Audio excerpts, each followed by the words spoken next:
اعوذ باللہ من الشیطان الرجیم، بسم اللہ الرحمن الرحیم۔ تانڈور سے ہمارے ایک دوست کا سوال آیا ہے، وہ سن لیجئے۔ السلام علیکم۔ ہم جب سے قرآن کی دعوت دے رہے ہیں، لوگ ہمارا پچھلا ریکارڈ چیک کر رہے ہیں اور ہمارے کو بول رہے ہیں کہ کون سے کی جماعت سے ہے، تم کون سے فرقے سے ہے، بلکہ ایسے لوگوں کو کیا جواب دینا پھر خالد بھائی، آپ کا 15 سیکنڈ کا بہترین میسج اتنے کم ٹائم میں آپ نے بڑی بات پوچھ لی۔ اس کے لیے آپ کو سیرت النبی پڑھنی پڑے گی۔ قرآن میں سے وہ حصہ پڑھنا پڑے گا جو مکی صورتوں کا ہے۔ یہ جتنے تانے کفار اور مشرکین دیتے تھے، یہ تانے آج بھی ملیں گے آپ کو۔ قرآن صرف پڑھنے کی چیز نہیں ہے، جیسا کہ آپ کہہ رہے ہیں کہ جب بھی ہم دعوت دے رہے ہیں قرآن کو پڑھنا، سمجھنا، غور و فکر کرنا، یہ ایک حصہ ہے۔ اس کی دعوت دینا، لوگوں کو سمجھانا، اس کے لیے جد و جہد کرنا، یہ ایک دوسرا حصہ ہے۔ اس کے بھی 3 حصے ہیں۔ پھر اس کے اوپر عمل کرنا، اس میں صبر کرنا اور اس میں اخلاص پیدا کرنا، یہ اس کا تیسرا حصہ ہے۔ اور ہر پارٹ کے 3 حصے ہیں۔ اب آپ یہ 6 لکھ لیجئے، بلکہ ایک پیپر پہ لکھ کے اپنے گھر میں چپکا لیجئے، بڑے سائز کا پرنٹ کروا کے، کہ سب سے پہلے آپ کو قرآن سمجھنا ہے، لکھنا پڑھنا ہے، غور و فکر کرنا ہے، اس کے اوپر ایمان لانا ہے۔ تو یہ تو آپ کا ہوم ورک ہے، یہ کنٹینیو چلتا رہے گا۔ اس میں بالکل ایسا نہیں ہے کہ آپ پہلے پورا پڑھنا جو ہے اس کا پروسیس کریں گے، میں مدرسے میں پڑھوں گا، میں عالم کا کورس کروں گا، اس کے بعد ہی عمل کروں گا، اس کے بعد ہی دعوت دوں گا۔ یہ آخری درجے کی بیوقوفی، نالائقی ہے، کام چور لوگوں کا کام ہے۔ ایک مومن وہی ہوتا ہے جو قرآن میں جس طریقے سے باتیں اللہ سبحانہ و تعالیٰ نے سکھائی ہیں، اپنی عقل استعمال کرتا ہے، اس کو چیک کرتا ہے، اس پہ اسی طرح عمل کرتا ہے۔ اسی طرح اللہ سبحانہ و تعالیٰ بھی بتا رہے ہیں، جو پہلی سورت نازل ہوئی یا پہلی آیات نازل ہوئی، وہ سورہ یاسین کا پہلا رکوع ہے۔ آپ اس کو پڑھیے، پڑھ کے سمجھیے۔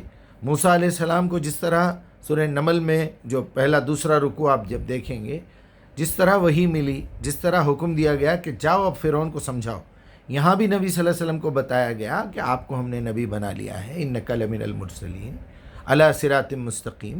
یہ طریقہ ہے بات کرنے کا۔ تو اب آپ جب تاریخ پڑھیں گے، جب آپ نبی صلی اللہ علیہ وسلم کی زندگی پڑھیں گے، تو یہ کیریکٹر آپ کو ملیں گے۔ بس ہم بھی یہی کام کرتے کرتے ایک مومن کی تلاش کر رہے ہیں۔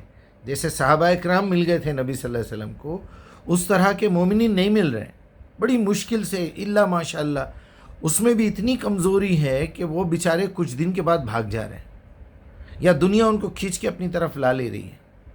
جیسا صحابہ اکرام کو لوگ باہر مل کے بھٹکاتے تھے کہ محمد کی صحبت میں مت بیٹھو ورنہ تم بھی خراب ہو جاؤ گے، تم بھی ہمارے عقیدے سے گمراہ ہو جاؤ گے، تم بھی ہمارے ایمان سے ہٹ جاؤ گے۔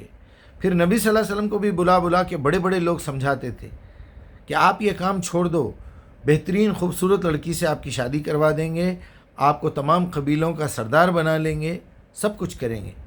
اس میں بھی جو میٹھی میٹھی دعوت ہے وہ دو، کوئی مسئلہ نہیں ہے، ہمارے معبودوں کو برا مت بولو۔ آج بھی ان لوگوں کو یہی لگ رہا ہے کہ ہماری جماعت کو، ہمارے فرقے کو برا مت بولو۔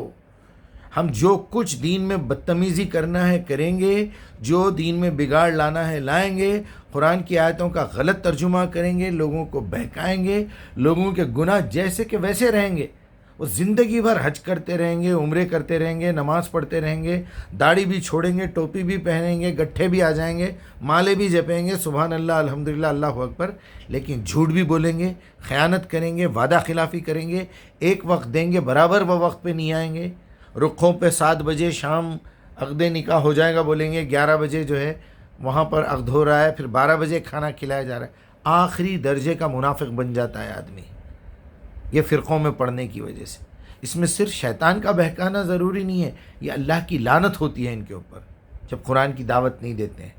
قرآن کے داعی کے لیے تو کمپلسری ہے یہ چیزیں ہونا، اگر نہیں ہو رہی ہے تو پھر قیامت بالکل قریب آ گئی ہے۔ اس کا مطلب سارا معاشرہ ٹھیک ہو چکا ہے، اب کوئی ایسا بندہ بچا ہوا نہیں ہے جو کفر کرے، یا پھر ساری دنیا جو ہے وہ کافر ہو جائے، ایک بھی مومن بندہ نہ بچے، قیامت آ جائے۔ تو میرے بھائی، یہ تو ہونا ہی ہے۔ یہ بدماش لوگوں کی اور بدکاروں کی، فاسقوں کی، کافروں کی، مشرکین کی، منافقین کی یہ پہلی صفت ہے، یا ان کا یہ پہلا اٹریکشن ہے جو سب سے پہلے آپ کو ٹارگٹ بنائیں گے. ارے تم کو تو داڑھی نہیں ہے، ارے تم تو سنگر ہو، تم تو انجینئر ہو، تم تو ایک بزنس مین ہو، تمہارا یہاں کیا کام ہے؟ ہم بڑی مشکل سے دنیا کے نکمے گھر کے تھرڈ کلاس قسم کا کچرا اس فیلڈ میں آئے ہیں، بڑی مشکل سے 2-4 سال وہاں بدماشی کر کے. میں تو اب یہ پوچھ رہا ہوں آپ کہاں سے فارغ ہے، کس مدرسے سے فارغ ہے، نہیں پوچھ رہا ہوں. آپ کن کن علماء کے ذریعے سے فارغ ہوئے ہیں، کون کون لوگ آپ پہ فارغ ہوئے ہیں. کیونکہ مدرسوں میں جو بدکاریاں ہو رہی ہیں، اس سے یہ صاف ظاہر ہے کہ یہ بچے وہیں سے بدکاری سیکھ کے آ رہے ہیں، جو بڑے ہو کے پھر باہر جا کے بدکاری کر رہے ہیں. تو یہ تو اللہ کی لعنت ہونا ہی ہے نا. تو کس سے فارغ ہیں آپ؟ کون آپ پہ فارغ ہوا ہے، یہ پوچھ رہا ہوں میں. مدرسوں میں آپ پہ کون کون لوگ فارغ ہوئے ہیں، کہاں سے فارغ ہوئے ہیں، نہیں پوچھیں گے. جب یہ لوگ اس طرح کی باتیں کریں گے تو آپ بھی اسی طرح کا جواب دیجئے. کون کون سے علماء آپ پہ فارغ ہوئے ہیں؟ بولتے ہیں نا میں ذرا ابھی فارغ ہو کے آتا ہوں. یہ تیسرے نمبر کا فارغ ہے. تو میرے بھائی ایسے لوگوں کو جتنا پیار سے سمجھاتے سمجھائیے.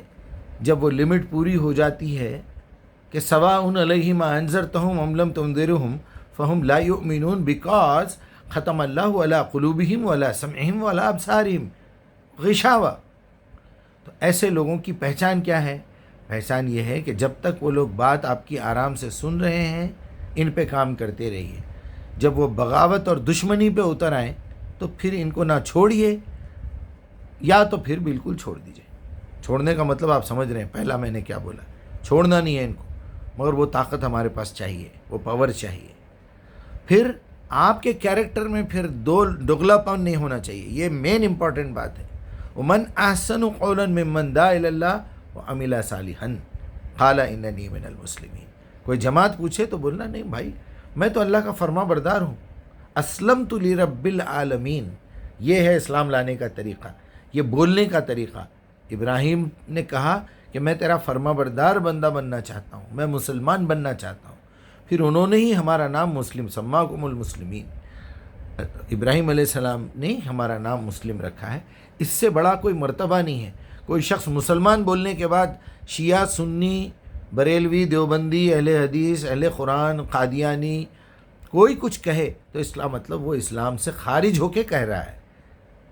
یا پھر یہ بول رہا ہے ابھی تو میں معمولی بریلوی ہوں، ابھی تو میں معمولی شیعہ ہوں، ابھی تک میں مسلمان نہیں بنا، میں اہل حدیث ہوں، ابھی تو قرآن تو بہت دور کی بات ہے، جب وہ قرآن پڑھوں گا تو میں مسلمان ہوں گا، پھر مومن ہوں گا، یا پہلے مومن ہوں گا بعد میں مسلمان ہوں گا. تو وہ یہ کہنا چاہتا ہے یا تو میں اسلام سے خارج ہوں یا پھر ابھی اسلام میں داخل ہی نہیں ہوا ہوں. یہ فرقے کا نام لگانے والا آپ سمجھ لیجئے وہ اسلام کے دائرے میں تو نہیں ہے. کیونکہ جو شخص مسلمان ہوگا وہ صاف صاف بولے گا انا اسلمت لرب العالمین آمنت باللہ وملائکتہ وکتبہ ورسلہ والیوم الآخر. پھر آپ کی زندگی میں وہ باتیں ملنا چاہیے. آپ کو قرآن کی آیتیں یاد ہونا چاہیے. آپ قرآن کی ان آیتوں کا جو یاد کرے ہیں اس کی گرامر بھی سیکھنا چاہیے، اس کا ترجمہ بھی سیکھنا چاہیے، اس کو سمجھانے کا طریقہ بھی ہونا چاہیے، اس کی نمبرنگ یاد بھی ہونا چاہیے، اس کے میریکلز بھی سمجھنا چاہیے. تب جا کے دین کا کام ہوگا انشاءاللہ. ورنہ آپ کو ایسے منافقین، ایسے کافر، ایسے مشرک ضرور ملیں گے. اللہ محفوظ رکھیں ان لوگوں سے. السلام علیکم.